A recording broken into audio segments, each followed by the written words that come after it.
خواتین حضرات، پروگرام دین و دانش میں یہ سوالات کا سلسلہ چل رہا ہے. آئیے ایک کال اور سنتے ہیں. السلام علیکم. وعلیکم السلام جی. نعیم ہے جی میرا نام. جی فرمائیں. NRO کے حوالے سے میرا سوال ہے غامدی صاحب سے کہ عدالت نے ہمارے آئین کے حوالے سے یہ بات کہی جا رہی ہے کہ صدر صاحب کو عدالت میں پیش نہیں کیا جا سکتا. تو میں اسلامی ہسٹری کے حوالے سے قرآن مجید اور شریعت نے جو انصاف کے تقاضے ہمیں بتائے ہیں اس کے حوالے سے یہ پوچھنا چاہتا ہوں کہ اگر آئین میں یہ بات موجود بھی ہے تو کیا اسلام کے حوالے سے اسلامی تہذیب اور جو انصاف کے تقاضے ہیں اس کے مطابق یہ بات درست ہے کہ صدر صاحب اگر کوئی غلط کام کریں یا گورنر صاحب اگر کوئی غلط کام کریں تو انہیں عدالت میں پیش نہیں کیا جا سکتا؟ بہت بہت شکریہ جی آپ کا سوال. اس میں جو لوگ اس طرح کے مناصب پر فائز ہوتے ہیں ان کے اقدامات کی دو نوعیتیں ہوتی ہیں. ایک تو چیز یہ ہے کہ وہ اپنی منصبی ذمہ داریوں کو ادا کرتے ہوئے کوئی احکامات دیتے ہیں. وہ احکامات انظامی نوعیت کے بھی ہو سکتے ہیں، ایڈمنسٹریٹو نوعیت کے بھی ہو سکتے ہیں اور اس سے مختلف نوعیت کے بھی. ان کے لیے انہیں استثناء حاصل رہے کہ روز کوئی آدمی انہیں عدالتوں میں نہ گھسیٹے. اگر آپ اس زاویے سے دیکھیں تو یہ ایک بڑی اچھی بات ہے اور اس پر کوئی شاید اعتراض بھی نہیں کیا جا سکتا، اس لیے کہ انظامی معاملات میں بہرحال کچھ فیصلے کرنے ہوتے ہیں، کچھ اقدامات کرنے ہوتے ہیں.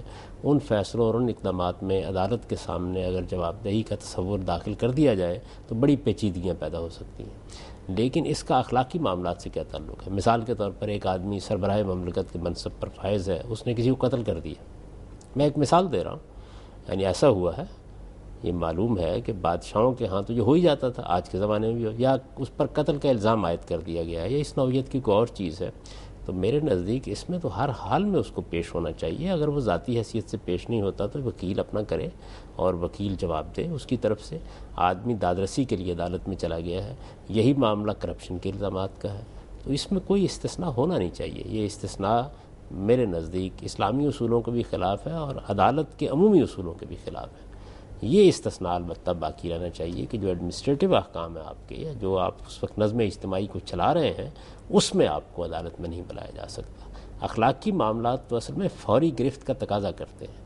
قتل کر دیا گیا ہے، کسی کو نقصان پہنچا دیا گیا ہے، کسی کے ساتھ کوئی بے انصافی کر دی گئی ہے، کسی کے ساتھ کسی ظلم کا ارتکاب کیا گیا ہے یا قوم اور ملک کا پیسہ لوٹا گیا ہے، تو یہ وہ چیزیں ہیں کہ جن میں کسی شخص کو کسی موقع پر بھی کوئی استثناء حاصل نہیں ہونا چاہیے. اچھا غالب صاحب، اگر آئین میں لکھا ہوا بھی ہے تب جو فرد جس پر الزام لگ جائے اس کی تو اخلاقی حس اس کو مجبور کرتی ہے کہ وہ جائے اور اپنے آپ کو اس سے پاک کرے. کہ اخلاقی احساس آدمی کے اندر موجود ہو، یعنی اخلاقی احساس اگر ہو اور جس طرح کی زندہ قوموں کی لیڈرشپ میں ہوتا ہے، پھر تو آدمی کبھی اس بات کو پسند ہی نہیں کرتا کہ اسے اس طرح کا استثناء حاصل ہو. وہ بھی تو آگے بڑھے گا.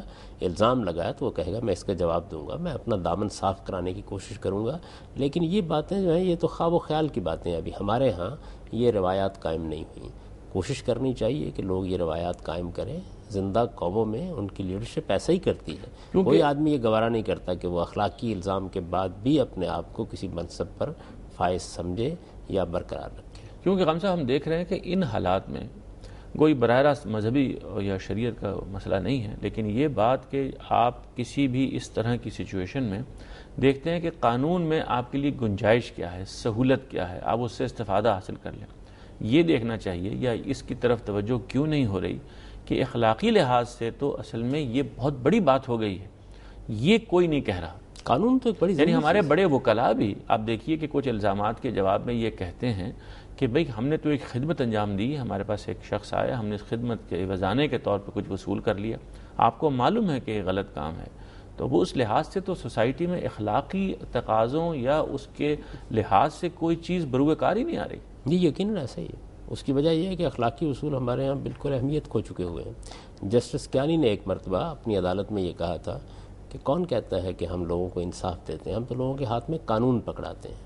تو اصل میں یہ قانون ہے جو ہمارے وکلاء بھی لوگوں کے ہاتھ میں پکڑا دیتے ہیں، ہماری عدالتیں بھی پکڑا دیتی ہیں. بنیادی بات یہ ہے کہ قوم کی اخلاقی شعور کو بیدار کیا جائے. کوئی شخص کسی آدمی پر اس طرح کا الزام لگ جائے تو یہ تصور نہ کرے کہ اسے اپنا لیڈر منتخب کرے گا، اور کوئی آدمی ایک دن کے لیے بھی کسی منصب پر فائز رہنا اپنے لیے باعث شرم سمجھے، یعنی جب تک وہ اپنا دامن صاف نہ کرا لے. یہ جو پبلک نوعیت کے عہدے ہیں اور مناصب ہیں، خواہ وہ سربراہ مملکت کا عہدہ ہے، خواہ وزیر اعظم کا ہے، خواہ وزراء کا ہے، یا کسی اور ذمہ داری پر آپ ہیں، ان موقعوں کی اخلاقیات ہونی یہی چاہیے. اور یہ اخلاقیات ہماری بدقسمتی ہے کہ ہم ابھی اپنی لیڈرشپ میں پیدا نہیں کر سکے. لوگ آگے بڑھیں. اب میڈیا بھی بڑی حد تک آزاد ہے, نقد و تنقید کے مواقع بھی ہیں, احتساب کے لیے بھی کچھ فضا ہموار ہو رہی ہے, تو اس میں کوشش یہی کرنی چاہیے کہ لوگوں میں اس اخلاقی احساس کو بیدار کیا جائے. میرے نزدیک یہ بھی اسی وقت ہوگا اگر آپ جمہوری عمل کو چلنے دیں گے تو اس میں اس طرح کے پست لوگ پیچھے جائیں گے اور وہ لوگ آگے آنا شروع ہوں گے کہ جن کے اندر بہتر اخلاقی شعور ہوگا اور جو اس طرح کے موقعوں پر صحیح رویہ اختیار کر سکیں گے. آئیے ناظرین ایک ریکارڈڈ کال اور سنتے ہیں. السلام علیکم. السلام علیکم. رانا شاہد بات کر رہا ہوں بہاولپور سے. یہ میرا ہے پراپرٹی کا بزنس. تو اس کے اندر ہوتا ہے کہ اگر آپ کوئی بھی سودا کراتے ہیں تو اس کا ہوتا ہے 1% کمیشن. تو اب اس کے اندر تو ایک فکس ریٹ آ جاتا ہے. تو کیا یہ سود نہیں ہے جیسے کہ گورنمنٹ, لیکن آپ کو یہ تو نہیں نہ پتا ہوتا کہ جی آپ کا کتنا, مطلب کہ آپ کتنے کا وہ مطلب سودا کرا رہے ہیں. تو پلیز اس کے بارے میں مجھے ذرا گائیڈ کیجیے گا. نہیں, یہ بالکل جائز ہے. آپ جب کوئی سودا کراتے ہیں تو آپ خدمات انجام دیتے ہیں, یہ آپ کے سروس چارجز ہیں, آپ نے ایک خدمت انجام دی ہے وہ آپ کو ادا کر دیے جاتے ہیں. یہ بالکل متعین ہی ہوں گے. اگر آپ اس طرح متعین کریں گے کہ میں فلاں سودے کے 20,000 روپے لوں گا تب بھی ٹھیک ہے, اور اگر آپ یہ کہتے ہیں کہ میں اس میں سے 1% یا 2% لے لوں گا تو یہ بھی بالکل ٹھیک ہے. اس کو کسی طرح بھی سود قرار نہیں دیا جا سکتا. سود کا تعلق ایسے معاملات سے نہیں ہوتا, سود کا تعلق قرض سے ہے.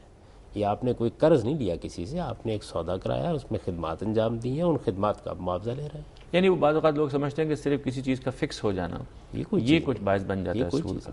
وہ صرف اس کے ساتھ ہے, یعنی قرض کے ساتھ, اس کے ساتھ قرض سے. اچھا غام صاحب, ایک سوال آپ سے یہ ہے کہ یہ جو سورہ بقرہ کی ایک آیت ہے اور سورہ مائدہ میں بھی وہ آیت آئی ہے, اس پر ہم نے گفتگو بھی کی تھی. یہ جو آیت نمبر 62 ہے سورہ بقرہ کی اور سورہ مائدہ کی 29ویں آیت ہے, ان الذین آمنوا والذین ہادوا والنصارى والصابئین. اس آیت کے بارے میں پوچھنا چاہتے ہیں کہ اس کا صحیح مفہوم کیا ہے؟ اس کا صحیح مطلب یہ ہے کہ اللہ تعالیٰ کے ہاں تمام مذہبی گروہوں سے انہی 3 باتوں کا مطالبہ کیا گیا ہے کہ وہ اللہ کو مانیں, اللہ کے حضور میں پیشی کے لیے تیار ہوں اور وہ اچھا عمل کریں. یعنی اللہ پر ایمان, آخرت پر ایمان اور اچھا عمل, عمل صالح, یہ 3 بنیادی تقاضے ہیں. یہی پورے دین کی دعوت ہے. انبیاء علیہ السلام اسی کو لے کر آئے تھے.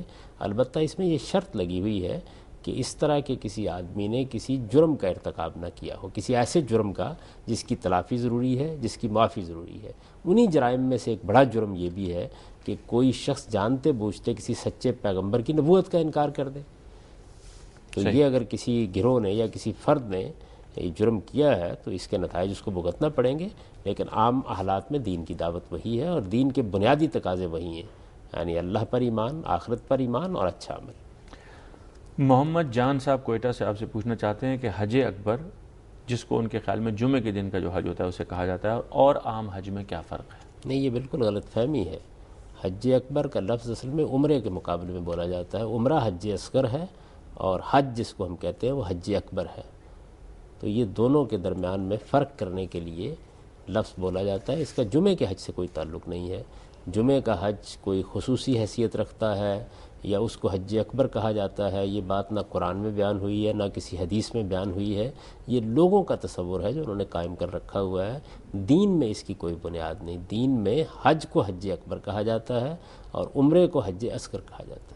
یہ جمعے کی وجہ سے حج کے معاملے میں بھی اور ایک جمعۃ الوداع جو رمضان میں آتا ہے آخری جمعہ, ان کی کوئی دینی فضیلت نہیں. میرے علم کی حد تک دین کے ذخیرے میں کوئی بات نہیں ہے. نہ قرآن مجید میں ایسی کوئی بات بیان ہوئی ہے, نہ حدیث میں کوئی ایسی بات بیان ہوئی ہے, نہ کوئی خصوصی فضیلت کا ذکر ہوا ہے, نہ رسالت میں آپ صلی اللہ علیہ وسلم نے یہ اصطلاحیں اور تعبیریں اختیار کی ہیں. یہ بعد کے زمانے میں لوگوں نے یہ تعبیریں اختیار کر لیں. یعنی اب رمضان میں جمعہ کا دن ہے, جمعہ کے دن کی اپنی فضیلتیں ہیں, وہ بیان ہوئی ہیں حدیثوں میں, تو لوگوں نے یہ استنباط کیا کہ یہ آخری جمعہ ہے, جا رہا ہے, تو اس کو جمعۃ الوداع کہنا شروع کر دیا انہوں نے. درا حال ہے کہ قرآن و حدیث میں ایسی کوئی بات موجود نہیں. شکریہ غام صاحب. خواتین حضرات, ایک بریک کی اجازت دیجیے, بریک کے بعد حاضر ہوتے ہیں اور آپ کے بقیہ سوالات لیں.